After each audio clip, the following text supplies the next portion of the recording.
Thank you very much. Thank you. Thank you very, very much. Thank you. Excuse me. Thank you for your patience, all of you. For those of you who celebrated Christmas, I hope you had a wonderful Christmas. Happy Hanukkah. And to everybody here, I know it's the middle of a holiday week, I understand. But I wish you all a very, very productive and happy New Year. Today, I want to share candid thoughts about an issue which for decades has animated the foreign policy dialogue here and around the world, the Israeli-Palestinian conflict. Throughout his administration, President Obama has been deeply committed to Israel and its security, and that commitment has guided his pursuit of peace in the Middle East. This is an issue which all of you know I have worked on intensively during my time as Secretary of State for one simple reason: because the two-state solution is the only way to achieve a just and lasting peace between Israelis and Palestinians. It is the only way to ensure Israel's future as a Jewish and democratic state, living in peace and security with its neighbors. It is the only way to ensure a future of freedom and dignity for the Palestinian people, and it is an important way of advancing United States interests in the region. Now, I'd like to explain why that future is now in jeopardy and provide some context for why we could not, in good conscience, stand in the way of a resolution at the United Nations that makes clear that both sides must act now to preserve the possibility of peace. I'm also here to share my conviction that there is still a way forward if the responsible parties are willing to act.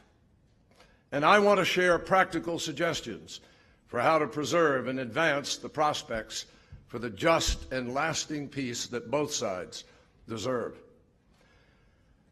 So it is vital that we have an honest, clear-eyed conversation about the uncomfortable truths and difficult choices, because the alternative that is fast becoming the reality on the ground is in nobody's interest.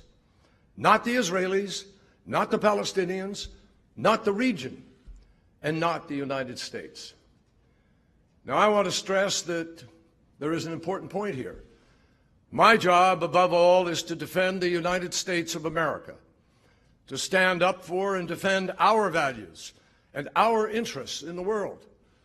And if we were to stand idly by and know that in doing so we are allowing a dangerous dynamic to take hold, which promises greater conflict and instability to a region in which we have vital interests, we would be derelict in our own responsibilities. Regrettably, some seem to believe that the U.S. friendship means the U.S. must accept any policy, regardless of our own interests, our own positions, our own words, our own principles, even after urging again and again that the policy must change. Friends need to tell each other the hard truths, and friendships require mutual respect. Israel's permanent representative to the United Nations, who does not support a two-state solution, said after the vote last week, quote, "It was to be expected that Israel's greatest ally would act in accordance with the values that we share and veto this resolution." I am compelled to respond today that the United States did, in fact, vote in accordance with our values, just as previous U.S. administrations have done at the Security Council before us. They fail to recognize that this friend, the United States of America, that has done more to support Israel than any other country, this friend that has blocked countless efforts to delegitimize Israel, cannot be true to our own values or even the stated democratic values of Israel. And we cannot properly defend and protect Israel if we allow a viable two-state solution to be destroyed before our own eyes. And that's the bottom line. The vote in the United Nations was about preserving the two-state solution. That's what we were standing up for. Israel's future as a Jewish and democratic state, living side by side in peace and security with its neighbors. That's what we are trying to preserve for our sake and for theirs.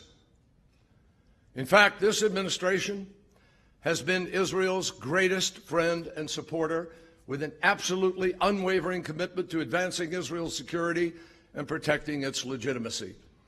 On this point, I want to be very clear.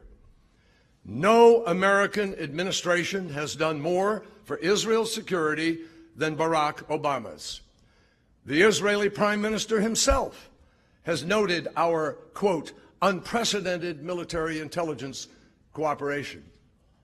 Our military exercises are more advanced than ever. Our assistance for Iron Dome has saved countless Israeli lives. We have consistently supported Israel's right to defend itself by itself, including during actions in Gaza that sparked great controversy. Time and again, we have demonstrated that we have Israel's back. We have strongly opposed boycotts, divestment campaigns, and sanctions targeting Israel in international fora, whenever and wherever its legitimacy was attacked, and we have fought for its inclusion across the UN system. In the midst of our own financial crisis and budget deficits, we repeatedly increased funding to support Israel. In fact, more than one-half of our entire global foreign military financing goes to Israel. And this fall, we concluded an historic $38 billion memorandum of understanding that exceeds any military assistance package the United States has provided to any country at any time. And that will invest in cutting-edge missile defense and sustain Israel's qualitative military edge for years to come. That's the measure of our support.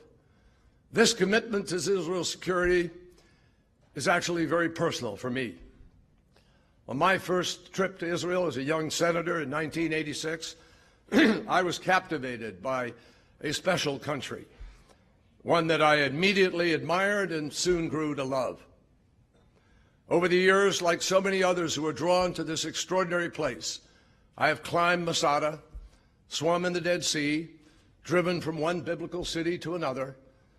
I've also seen the dark side of Hezbollah's rocket storage facilities just across the border in Lebanon, walked through the exhibits of the hell of the Holocaust at Yad Vashem, stood on the Golan Heights, and piloted an Israeli jet over the tiny airspace of Israel, which would make anyone understand the importance of security to Israelis. Out of those experiences came a steadfast commitment to Israel's security that has never wavered for a single minute in my 28 years in the Senate or my 4 years as secretary. I've also often visited West Bank communities where I met Palestinians struggling for basic freedom and dignity amidst the occupation, passed by military checkpoints that can make even the most routine daily trips to work or school an ordeal, and heard from business leaders who could not get the permits that they needed to get their products to the market, and families who have struggled to secure permission just to travel for needed medical care. And I have witnessed firsthand the ravages of a conflict that has gone on for far too long. I've seen Israeli children in Sderot whose playgrounds had been hit by Katyusha rockets. I visited shelters next to schools in Kiryat Shimona. The kids had 15 seconds to get to after a warning siren went off. I've also seen the devastation of war in the Gaza Strip, where Palestinian girls in Ishbat Abed Rabo played in the rubble of a bombed-out building. No children, Israeli or Palestinian, should have to live like that. So despite the obvious difficulties that I understood when I became Secretary of State, I knew that I had to do everything in my power to help end this conflict. And I was grateful to be working for President Obama, who was prepared to take risks for peace and was deeply committed to that effort. Like previous U.S. administrations, We have committed our influence and our resources to trying to resolve the Arab-Israeli conflict because, yes, it would serve American interests to stabilize a volatile region and fulfill America's commitment to the survival, security, and well-being of an Israel at peace with its Arab neighbors. Despite our best efforts over the years, the two-state solution is now in serious jeopardy. The truth is that trends on the ground, violence, terrorism, incitement, settlement expansion, and the seemingly endless occupation, they are combining to destroy hopes for peace on both sides and increasingly cementing an irreversible one-state reality that most people do not actually want. Today, there are a similar number of Jews and Palestinians living between the Jordan River and the Mediterranean Sea. They have a choice. They can choose to live together in one state, or they can separate into two states. But here is a fundamental reality. If the choice is one state, Israel can either be Jewish or democratic. It cannot be both. And it won't ever really be at peace. Moreover, the Palestinians will never fully realize their vast potential in a homeland of their own with a one-state solution. Now, most on both sides understand this basic choice. And that is why it is important that polls of Israelis and Palestinians show that there is still strong support for the two-state solution, in theory. They just don't believe that it can happen. After decades of conflict, many no longer see the other side as people, only as threats and enemies. Both sides continue to push a narrative that plays to people's fears and reinforces the worst stereotypes, rather than working to change perceptions and build up belief in the possibility of peace. And the truth is, the extraordinary polarization in this conflict extends beyond Israelis and Palestinians. Allies of both sides are content to reinforce this with an us or you're with us or against us mentality, where too often anyone who questions Palestinian actions is an apologist for the occupation, and anyone who disagrees with Israel policy is cast as anti-Israel or even anti-Semitic. That's one of the most striking realities about the current situation. This critical decision about the future, one state or two states, is effectively being made on the ground every single day, despite the expressed opinion of the majority of the people. The status quo is leading towards one state and perpetual occupation. But most of the public either ignores it or has given up hope that anything can be done to change it. And with this passive resignation, the problem only gets worse, the risks get greater, and the choices are narrowed. This sense of hopelessness among Israelis is exacerbated by the continuing violence, terrorist attacks against civilians, and incitement, which are destroying belief in the possibility of peace. Let me say it again. There is absolutely no justification for terrorism, and there never will be. And the most recent wave of Palestinian violence has included hundreds of terrorist attacks in the past year, including stabbings, shootings, vehicular attacks, and bombings, many by individuals who have been radicalized by social media.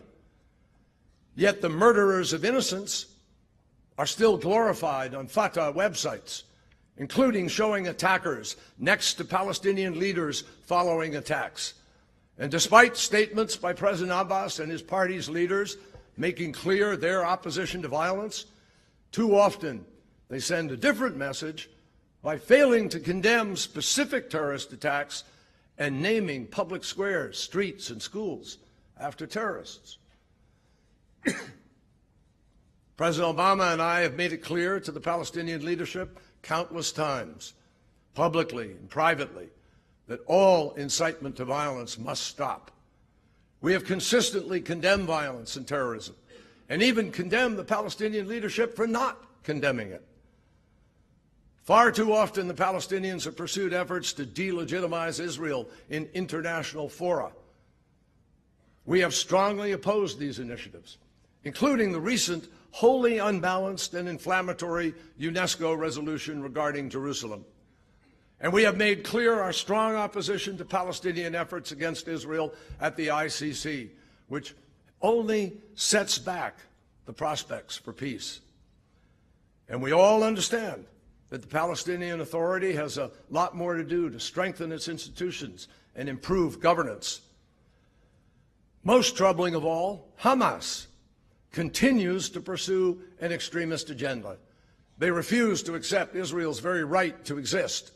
They have a one-state vision of their own. All of the land is Palestine.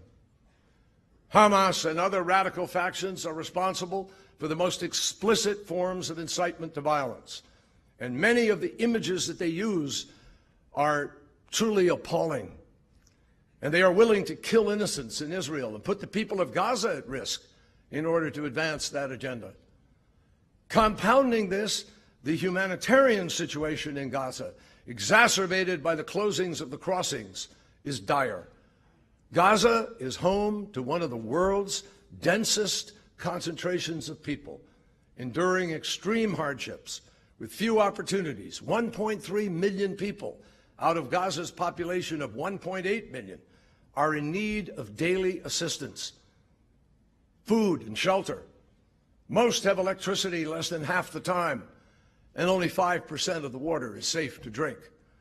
And yet, despite the urgency of these needs, Hamas and other militant groups continue to rearm and divert reconstruction materials to build tunnels, threatening more attacks on Israeli civilians that no government can tolerate.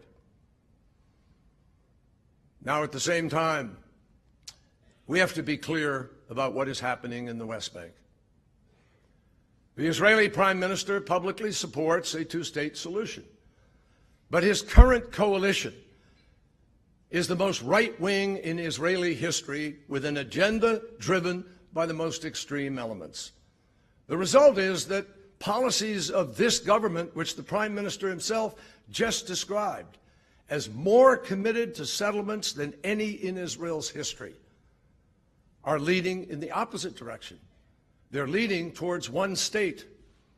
In fact, Israel has increasingly consolidated control over much of the West Bank for its own purposes, effectively reversing the transitions to greater Palestinian civil authority that were called for by the Oslo Accords. I don't think most people in Israel, and certainly in the world, have any idea how broad and systematic the process has become. But the facts speak for themselves. The number of settlers in the roughly 130 Israeli settlements east of the 1967 lines has steadily grown. The settler population in the West Bank alone, not including East Jerusalem, has increased by nearly 270,000 since Oslo, including 100,000 just since 2009, when President Obama's term began. There's no point in pretending that these are just in large settlement blocks. Nearly 90,000 settlers are living east of the separation barrier that was created by Israel itself, in the middle of what, by any reasonable definition, would be the future Palestinian state. And the population of these distant settlements has grown by 20,000 just since 2009. In fact, just recently, the government approved a significant new settlement well east of the barrier, closer to Jordan than to Israel. What does that say to Palestinians in particular, but also to the United States and the world about Israel's intentions? Let me emphasize, this is not to say that the settlements are the whole or even the primary cause of this conflict. Of course they are not. Nor can you say that if the settlements were suddenly removed, you'd have peace without a broader agreement. You would not. And we understand that in a final status agreement, certain settlements would become part of Israel to account for the changes that have taken place over the last 49 years. We understand that, including the new demographic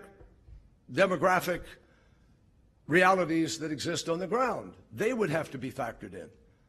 But if more and more settlers are moving into the middle of Palestinian areas, it's going to be just that much harder to separate, that much harder to imagine transferring sovereignty.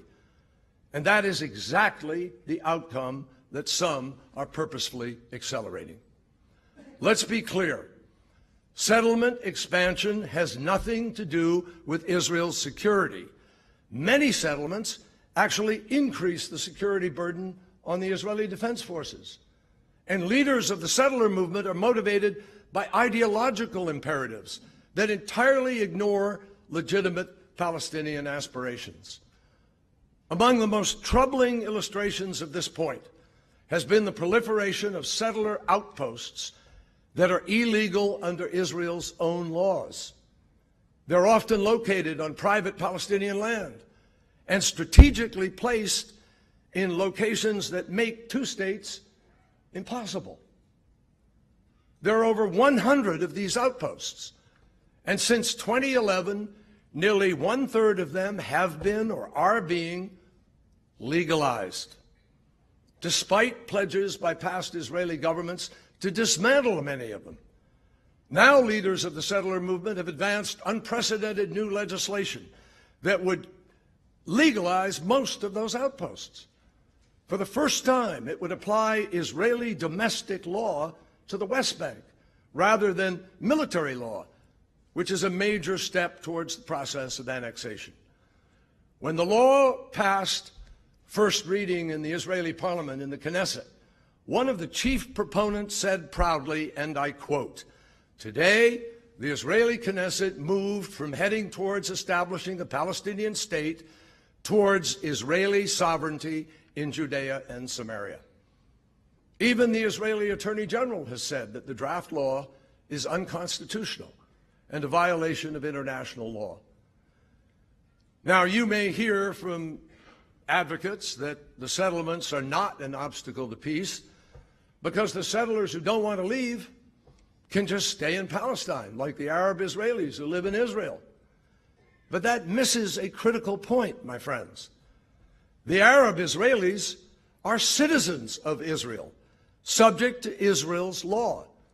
Does anyone here really believe that the settlers will agree to submit to Palestinian law in Palestine? Likewise, some supporters of the settlements argue that the settlers could just stay in their settlements and remain as Israeli citizens in their separate enclaves in the middle of Palestine, protected by the IDF. Well, there are over 80 settlements east of the separation barrier, many located in places that would make a contiguous Palestinian state impossible. Does anyone seriously think that if they just stay where they are, you could still have a viable Palestinian state? Now, some have asked, why can't we build in the blocks, which everyone knows will eventually be part of Israel? Well, the reason building there or anywhere else in the West Bank now results in such pushback is that the decision of what constitutes a bloc is being made unilaterally by the Israeli government, without consultation, without the consent of the Palestinians, and without granting the Palestinians a reciprocal right to build in what will be, by most accounts, part of Palestine.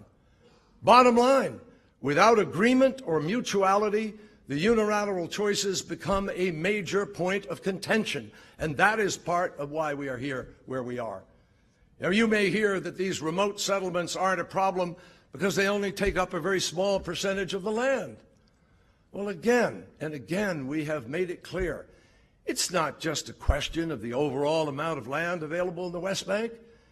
It's whether the land can be connected or is broken up into small parcels like the Swiss cheese that could never constitute a real state.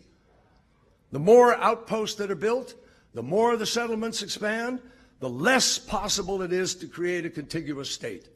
So in the end, a settlement is not just the land that it's on, it's also what the location does to the movement of people, what it does to the ability of a road to connect people, one community to another, what it does to the sense of statehood that is chipped away with each new construction.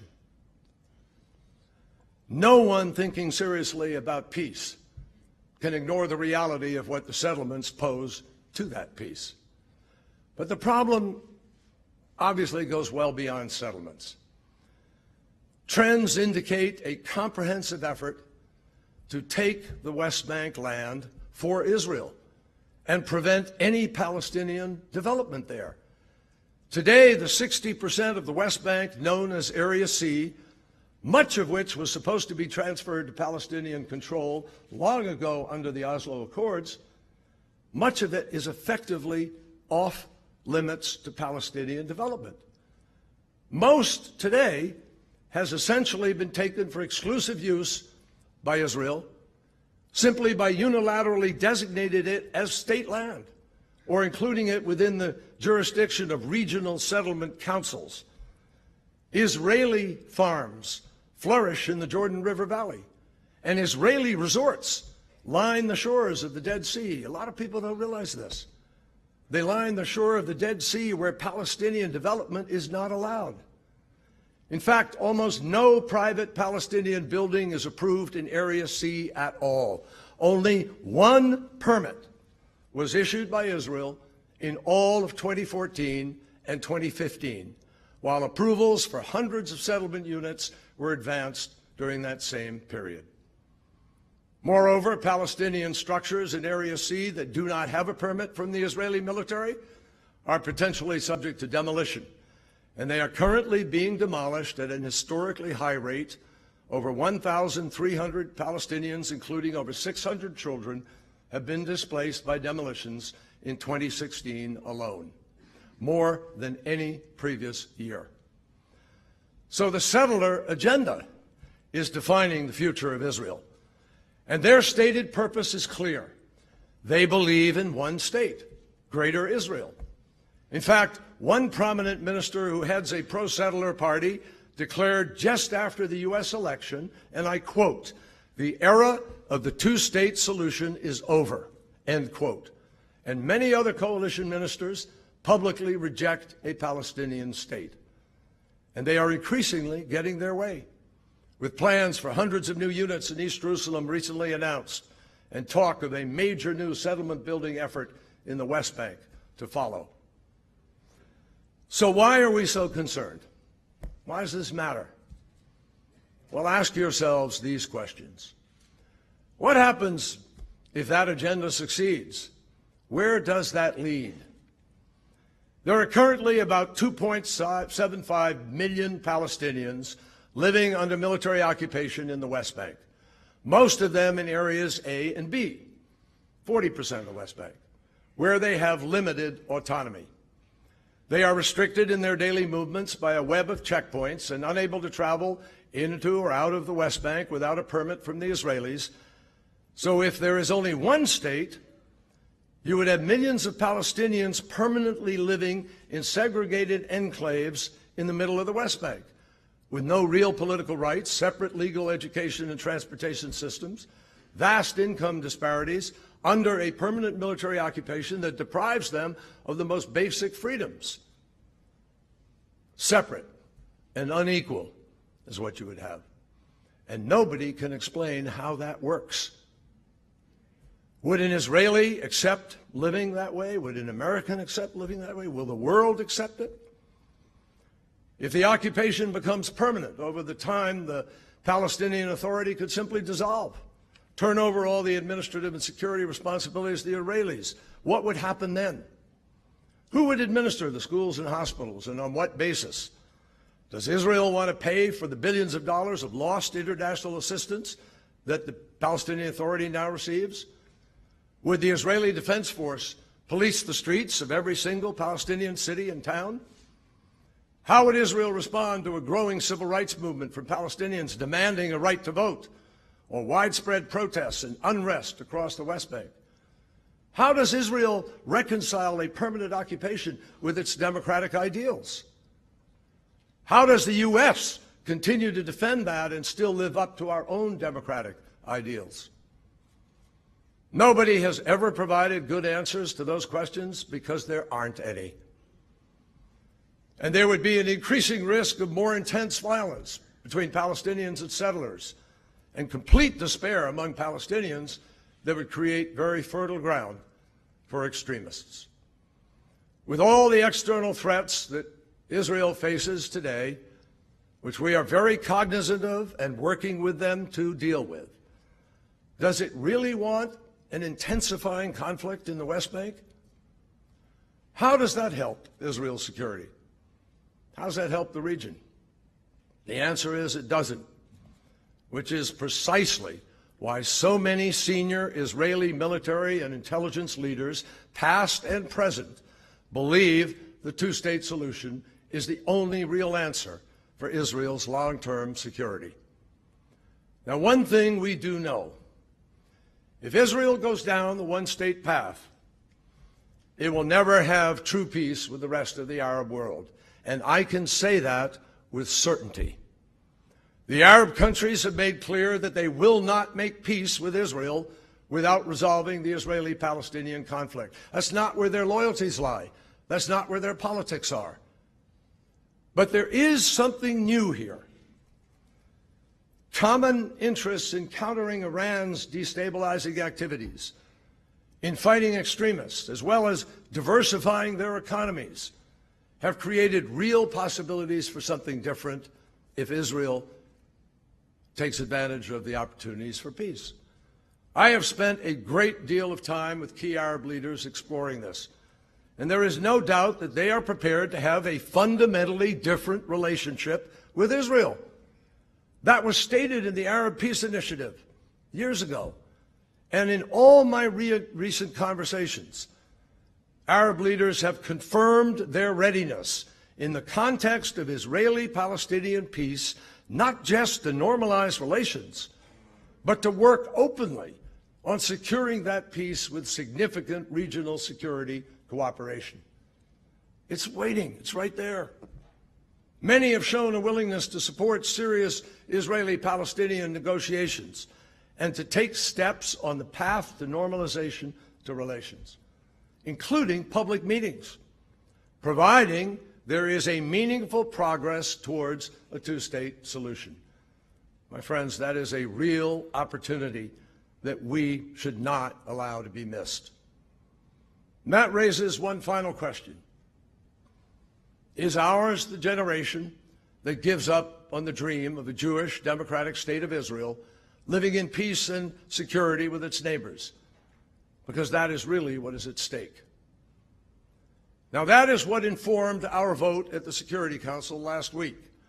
The need to preserve the two-state solution. And both sides in this conflict must take responsibility to do that. We have repeatedly and emphatically stressed to the Palestinians that all incitement to violence must stop. We have consistently condemned all violence and terrorism. And we have strongly opposed unilateral efforts to delegitimize Israel in international fora. We've made countless public and private exhortations to the Israelis to stop the march of settlements. In literally hundreds of conversations with Prime Minister Netanyahu, I have made clear that continued settlement activity would only increase pressure for an international response. We have all known for some time that the Palestinians were intent on moving forward in the UN with a settlements resolution. And I advised Prime Minister repeatedly that further settlement activity only invited UN action. Yet the settlement activity just increased, including advancing the unprecedented legislation to legalize settler outposts that the Prime Minister himself reportedly warned could expose Israel to action at the Security Council and even international prosecution before deciding to support it. In the end, we could not, in good conscience, protect the most extreme elements of the settler movement as it tries to destroy the two-state solution. We could not, in good conscience, turn a blind eye to Palestinian actions that fan hatred and violence. It is not in U.S. interest to help anyone on either side create a unitary state. And we may not be able to stop them, but we cannot be expected to defend them. And it is certainly not the role of any country to vote against its own policies. That is why we decided not to block the UN resolution that makes clear both sides have to take steps to save the two-state solution while there is still time. And we did not take this decision lightly. The Obama administration has always defended Israel against any effort at the UN and any international fora or biased and one-sided resolutions that seek to undermine its legitimacy or security. And that has not changed. Didn't change with this vote. But remember, it's important to note that every United States administration, Republican and Democratic, has opposed settlements as contrary to the prospects for peace. And action at the UN Security Council is far from unprecedented. In fact, previous administrations of both political parties have allowed resolutions that were critical of Israel to pass, including on settlements. On dozens of occasions under George W. Bush alone, the Council passed 6 resolutions that Israel opposed, including one that endorsed a plan calling for a complete freeze on settlements, including natural growth. Let me read you the lead paragraph from a New York Times story dated December 23rd. I quote, "With the United States abstaining, the Security Council adopted a resolution today strongly deploring Israel's handling of the disturbances in the occupied territories, which the resolution defined as including Jerusalem. All of the 14 other Security Council members voted in favor." My friends, that story was not written last week. It was written December 23rd, 1987, 26 years to the day that we voted last week when Ronald Reagan was president. Yet, despite growing pressure, the Obama administration held a strong line against UN action, any UN action. We were the only administration since 1967 that had not allowed any resolution to pass that Israel opposed. In fact, the only time in 8 years the Obama administration exercised its veto at the United Nations was against a one-sided settlements resolution in 2011. And that resolution did not mention incitement or violence. Now let's look at what's happened since then. Since then, there have been over 30,000 settlement units advanced through some stage of the planning process. That's right, over 30,000 settlement units advanced, notwithstanding the positions of the United States and other countries.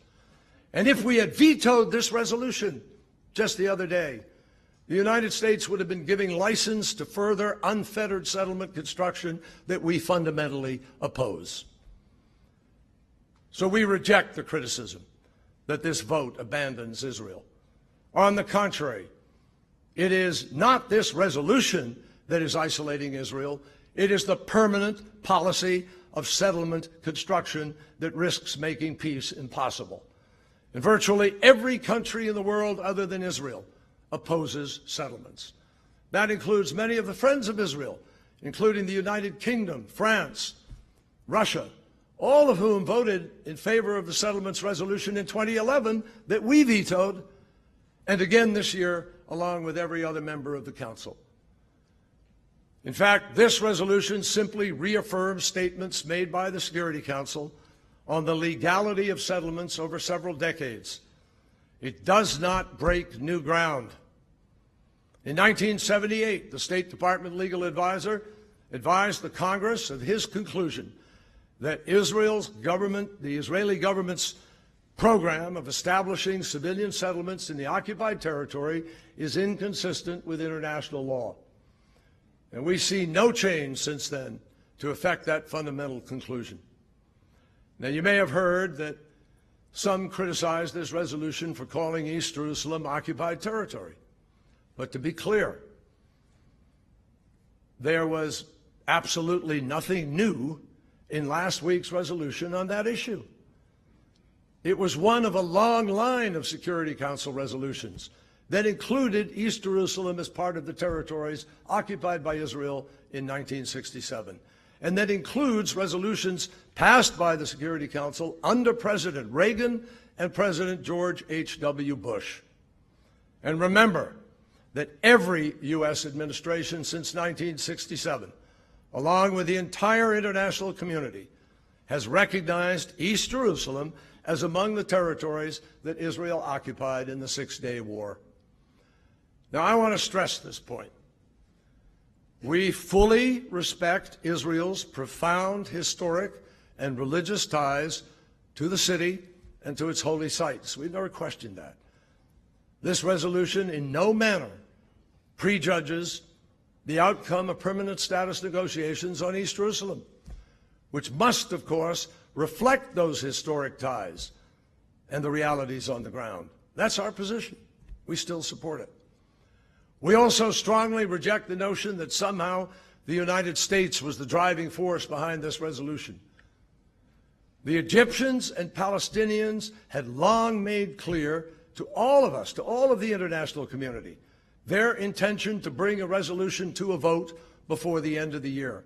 And we communicated that to the Israelis, and they knew it anyway. The United States did not draft or originate this resolution, nor did we put it forward. It was drafted by Egypt. It was drafted and, I think, introduced by Egypt, which is one of Israel's closest friends in the region, in coordination with the Palestinians and others.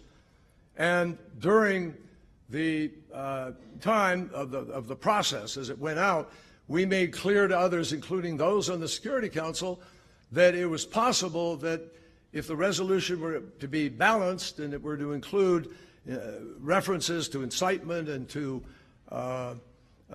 terrorism, that it was possible the United States would then not block it, that if it was balanced and fair.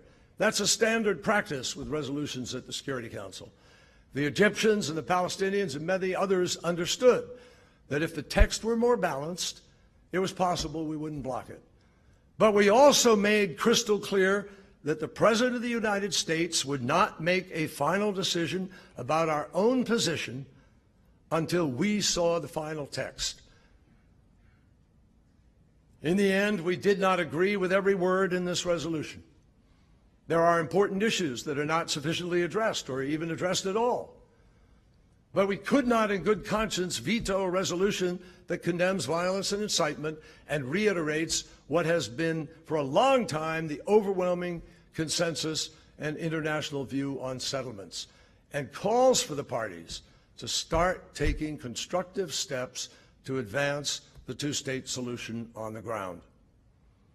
Ultimately, it will be up to the Israeli people to decide whether the unusually heated attacks that Israeli officials have directed towards this administration best serve Israel's national interests and its relationship with an ally that has been steadfast in its support, as I described.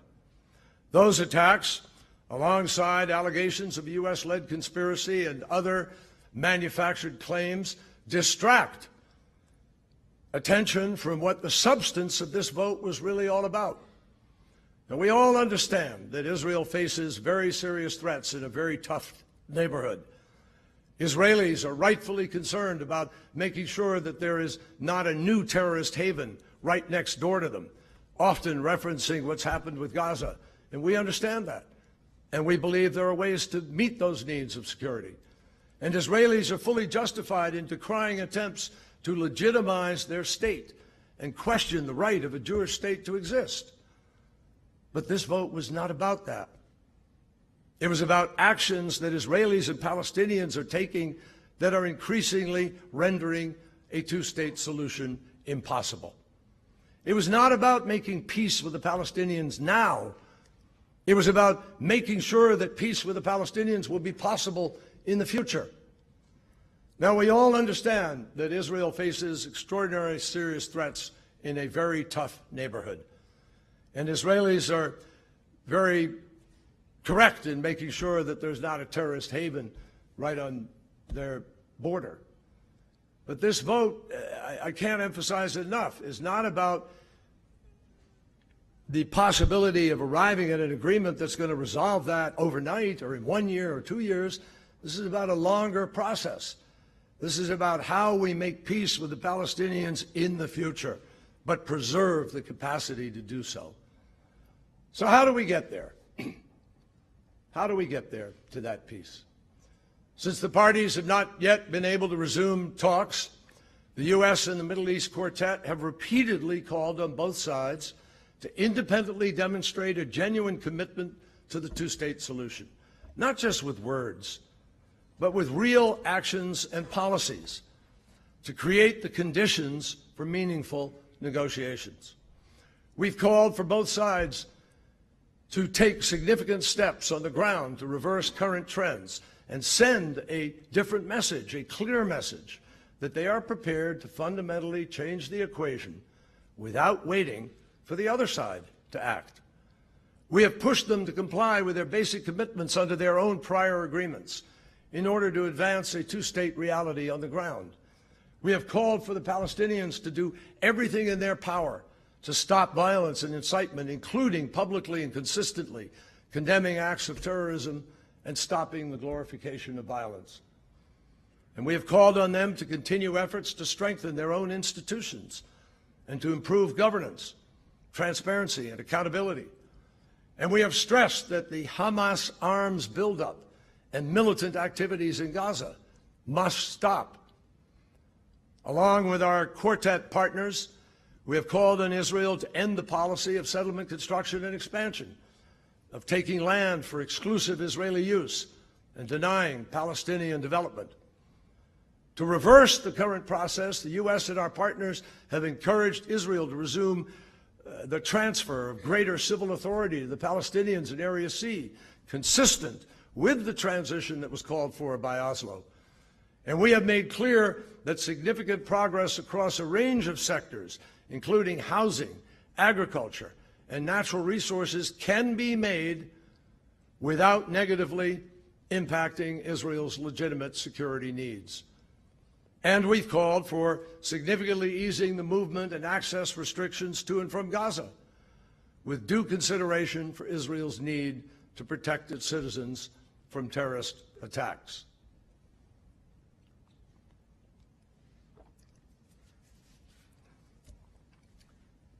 So let me stress here again,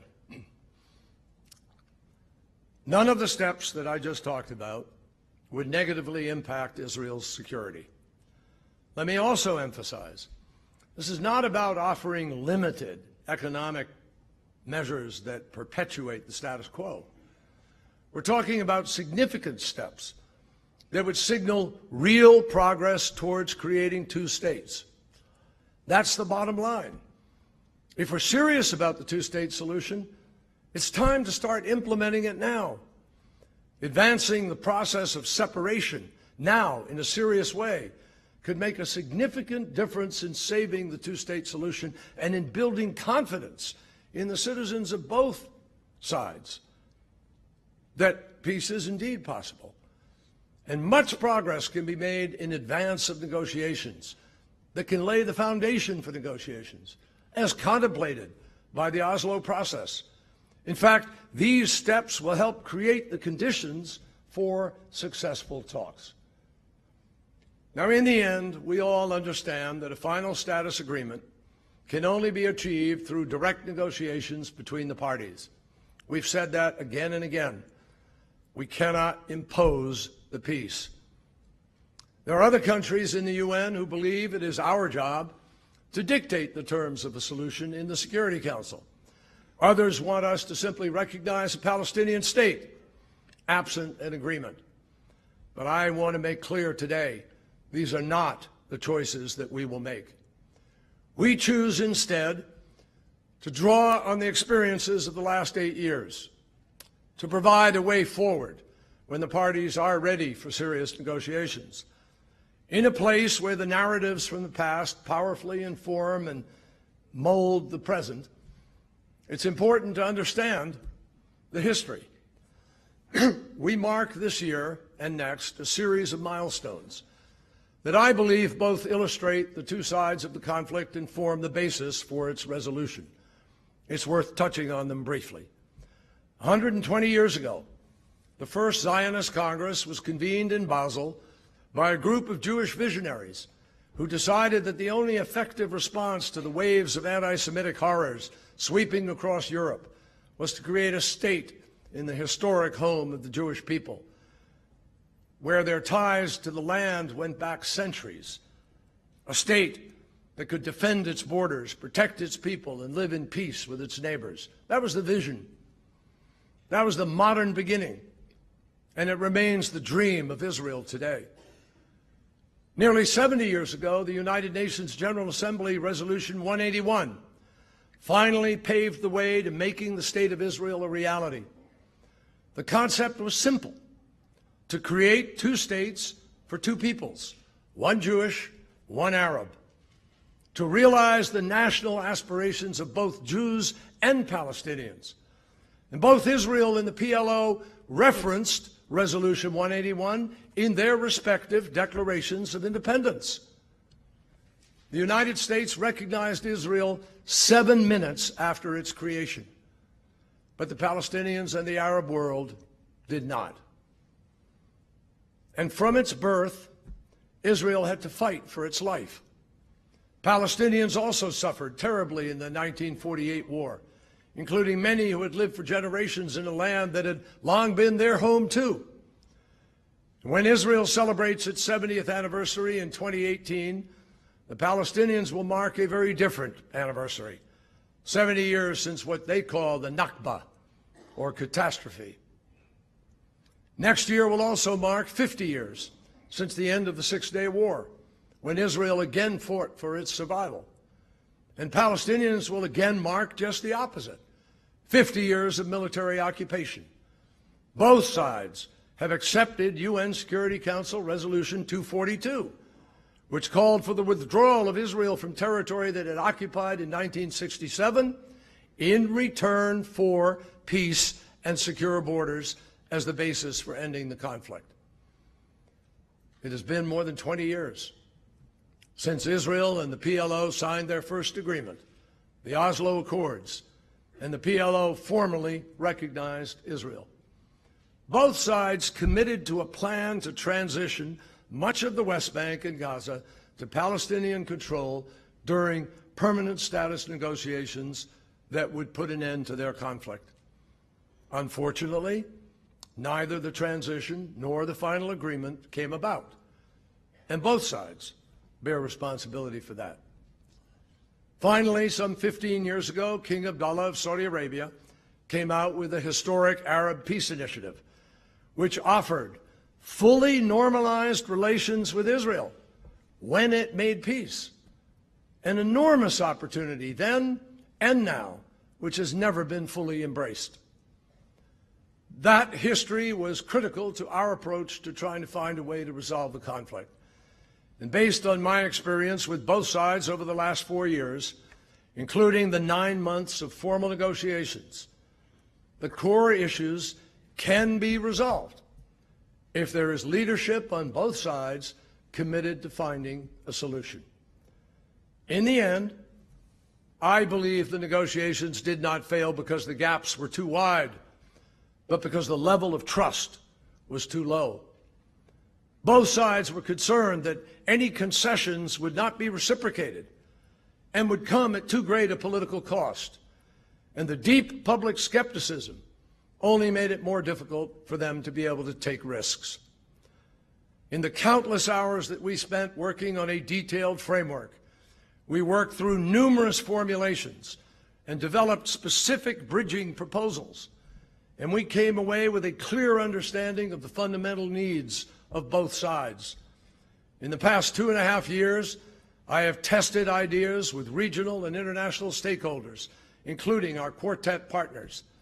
And I believe what has emerged from all of that is a broad consensus on balanced principles that would satisfy the core needs of both sides. President Clinton deserves great credit for laying out extensive parameters designed to bridge gaps in advanced final status negotiations 16 years ago. Today, with mistrust too high to even start talks, we're at the opposite end of the spectrum. Neither side is willing to even risk acknowledging the other's bottom line. And more negotiations that do not produce progress will only reinforce the worst fears. Now, everyone understands that negotiations would be complex and difficult, and nobody can be expected to agree on the final result in advance. But if the parties could at least demonstrate that they understand the other side's most basic needs and are potentially willing to meet them if theirs are also met at the end of comprehensive negotiations, perhaps then enough trust could be established to enable a meaningful progress to begin. It is in that spirit that we offer the following principles: not to prejudge or impose an outcome, but to provide a possible basis for serious negotiations when the parties are ready. Now, individual countries may have more detailed policies on these issues, as we do, by the way. But I believe there is a broad consensus that a final status agreement that could meet the needs of both sides would do the following.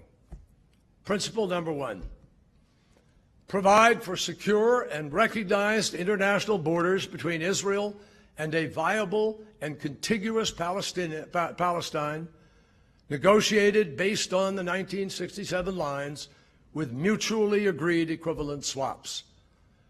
Resolution 242, which has been enshrined in international law for 50 years, provides for the withdrawal of Israel from territory it occupied in 1967 in return for peace with its neighbors and secure and recognized borders.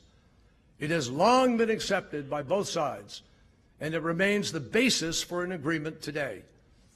As Secretary, one of the first issues that I worked out with the Arab League was their agreement that the reference in the Arab Peace Initiative to the 1967 lines would from now on include the concept of land swaps, which the Palestinians have acknowledged. And this is necessary to reflect practical realities on the ground and mutually agreed equivalent swaps that will ensure that the agreement is fair to both sides. There is also broad recognition of Israel's need to ensure that the borders are secure and defensible, and that the territory of Palestine is viable and contiguous. Virtually everyone that I have spoken to has been clear on this principle as well. No changes by Israel to the 1967 lines will be recognized by the international community unless agreed to by both sides. Principle two: fulfill the vision of the UN General Assembly Resolution 181 of 2 states for 2 peoples, one Jewish and one Arab, with mutual recognition and full equal rights for all their respective citizens.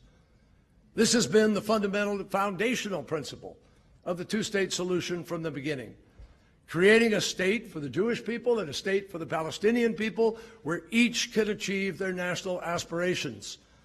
And Resolution 181 is incorporated into the foundational documents of both the Israelis and Palestinians.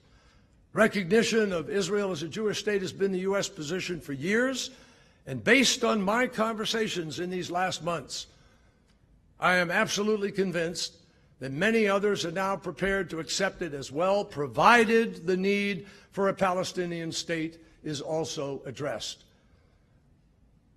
We also know that there are some 1.7 million Arab citizens who call Israel their home and must now and always be able to live as equal citizens, which makes this a difficult issue for Palestinians and others in the Arab world. That's why it is so important that in recognizing each other's homeland, Israel for the Jewish people and Palestine for the Palestinian people, both sides reaffirm their commitment to upholding full equal rights for all of their respective citizens. Principle number 3, provide for a just agreed, fair, and realistic solution to the Palestinian refugee issue, with international assistance that includes compensation, options and assistance in finding permanent homes, acknowledgement of suffering, and other measures necessary for a comprehensive resolution consistent with two states for two peoples. The plight of many Palestinian refugees is heartbreaking, and all agree that their needs have to be addressed. As part of a comprehensive resolution, they must be provided with compensation, their suffering must be acknowledged, and there will be a need to have options and assistance in finding permanent homes. The international community can provide significant support and assistance. I know we are prepared to do that, including in raising money to help ensure the compensation and other needs of the refugees are met. And many have expressed a willingness to contribute to that effort, particularly if it brings peace. But there is a general recognition that the solution must be consistent with two states for two peoples and cannot affect the fundamental character of Israel. Principle 4, provide an agreed resolution for Jerusalem as the internationally recognized capital of the two states and protect and assure freedom of access to the holy sites consistent with the established status quo. Now, Jerusalem is the most sensitive issue for both sides, and the solution will have to meet the needs not only of the parties, but of all three monotheistic faiths. That is why the holy sites that are sacred to billions of people around the world must be protected and remain accessible, and the established status quo maintained. Most acknowledge that Jerusalem should not be divided again like it was in 1967, and we believe that. At the same time, there is broad recognition that there will be no peace agreement without reconciling the basic aspirations of both sides to have capitals there. Principle 5, satisfy Israel's security needs and bring a full end, ultimately, to the occupation, while ensuring that Israel can defend itself effectively and that Palestine can provide security for its people in a sovereign and non-militarized state. Security is the fundamental issue for Israel, together with a couple of others I mentioned, but security is critical. Everyone understands that no Israeli government can ever accept an agreement that does not satisfy its security needs, or that risks creating an enduring security threat like Gaza transferred to the West Bank. And Israel must be able to defend itself effectively, including against terrorism and other regional threats. In fact, there is a real willingness by Egypt, Jordan, and others to work together with Israel on meeting key security challenges. And I believe that those collective efforts, including close coordination on border security, intelligence sharing, joint cooperations, joint operation, can all play a critical role in securing the peace. At the same time, fully ending the occupation is the fundamental issue for the Palestinians. They need to know that the military occupation itself will really end after an agreed transitional process. They need to know they can live in freedom and dignity in a sovereign state while providing security for their population, even without a military of their own. This is widely accepted as well. And it is important to understand there are many different ways without occupation for Israel and Palestine and Jordan and Egypt and the United States and others to cooperate in providing that security. Now, balancing those requirements was among the most important challenges that we faced in the negotiations. But it was one where the United States has the ability to provide the most assistance. And that is why a team that was led by General John Allen, who is here, for whom I am very grateful for his many hours of effort, along with, he is one of our foremost military minds, and dozens of experts from the Department of Defense and other agencies, all of them engaged extensively with the Israeli Defense Force in trying to find solutions that could help Israel address its legitimate security needs. They developed innovative approaches to creating unprecedented, multi-layered border security, enhancing Palestinian capacity, enabling Israel to retain the ability to address threats by itself, even when the occupation had ended. General Allen and his team were not suggesting one particular outcome or one particular timeline, nor were they suggesting that technology alone would resolve these problems. They were simply working on ways to support whatever the negotiators agreed to. And they did some very impressive work that gives me total confidence that Israel's security requirements can be met. Principle 6. End the conflict and all outstanding claims, enabling normalized relations and enhanced regional security for all, as envisaged by the Arab Peace Initiative. It is essential for both sides that the final status agreement resolves all the outstanding issues and finally brings closure to this conflict so that everyone can move ahead to a new era of peaceful coexistence and cooperation. For Israel, this must also bring broader peace with all of its Arab neighbors.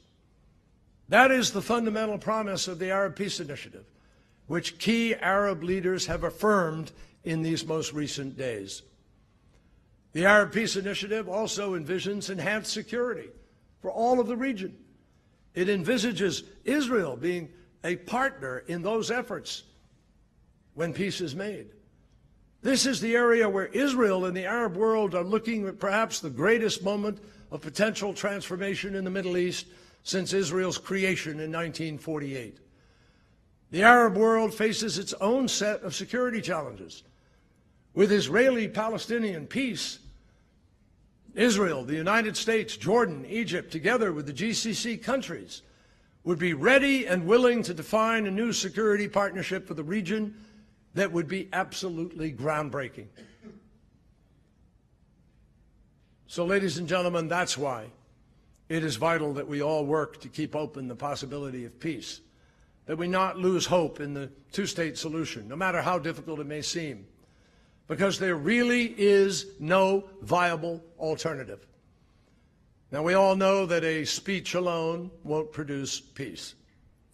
But based on over 30 years of experience and the lessons from the past 4 years, I have suggested, I believe, and President Obama has signed on to and believes in, a path that the parties could take.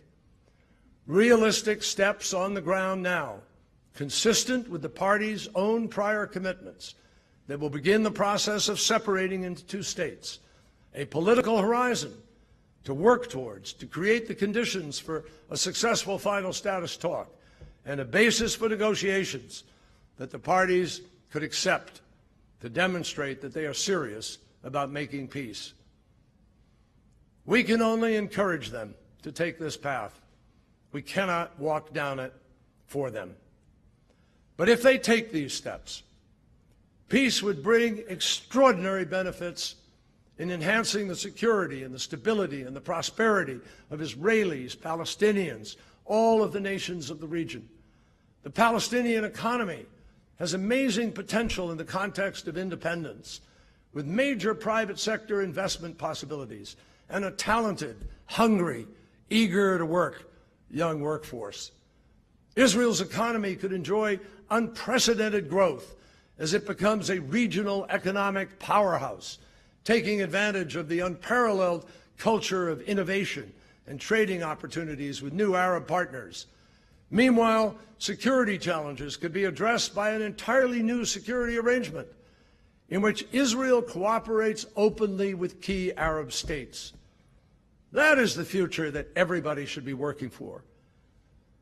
President Obama and I know that the incoming administration has signaled that they may take a different path, and even suggested breaking from the long-standing U.S. policies on settlements, Jerusalem, and the possibility of a two-state solution.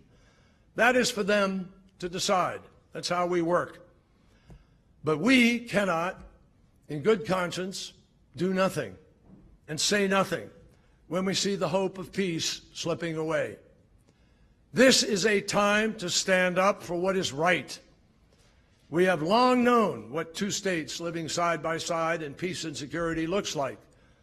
We should not be afraid to say so.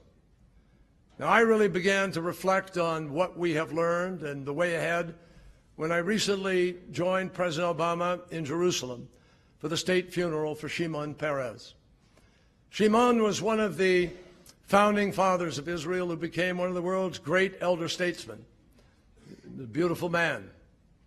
I was proud to call him my friend, and I know that President Obama was as well. And I remember the first time that I saw Shimon in person, standing on the White House lawn for the signing of the historic Oslo Accords. And I thought about the last time at an intimate, one-on-one Shabbat dinner, just a few months before he died, when we toasted together to the future of Israel and to the peace that he still so passionately believed in for his people. He summed it up simply and eloquently as only Shimon could. Quote, "The original mandate gave the Palestinians 48%. Now it's down to 22%. I think 78% is enough for us." As we laid Shimon to rest that day, many of us couldn't help but wonder if peace between Israelis and Palestinians might also be buried along with one of its most eloquent champions. We cannot let that happen. There is simply too much at stake for future generations of Israelis and Palestinians to give in to pessimism, especially when peace is in fact still possible. We must not lose hope in the possibility of peace. We must not give in to those who say what is now must always be, that there is no chance for a better future. It is up to Israelis and Palestinians to make the difficult choices for peace, but we can all help. And for the sake of future generations of Israelis and Palestinians, for all the people of the region, for the United States, for all those around the world who have prayed for and worked for peace for generations, let's hope that we are all prepared, and particularly Israelis and Palestinians, to make those choices now. Thank you very much.